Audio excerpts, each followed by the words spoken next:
একটি সংখ্যাকে পরপর 4 ও 5 দ্বারা ভাগ করলে 1 ও 4 ভাগশেষ থাকে, সংখ্যাটিকে পরপর 5 ও 4 দ্বারা ভাগ করলে কত ভাগশেষ থাকবে? এটা পর্যায়ক্রমিক ভাগ রয়েছে। তাহলে প্রথমে কি 4 দিয়ে ভাগ করছি, আমাদের ভাগশেষ থাকছে কত? 1।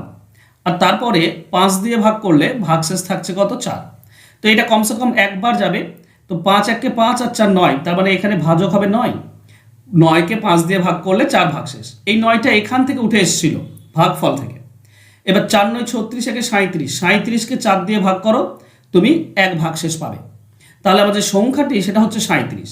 এবার বলেছে এই যে 37, একে উল্টো 5 এবং 4 দিয়ে, প্রথমে 5 দিয়ে ভাগ করব, তাহলে আমাদের 5 7 35, তার মানে 2 ভাগশেষ থাকবে।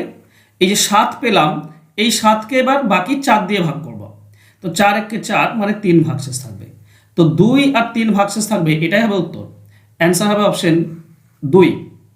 আশা করছি বুঝতে পেরেছো। যদি ভালো লাগে তো শর্টকাট নিয়ম আর জানা আছে, তারা শর্টকাটে করবে।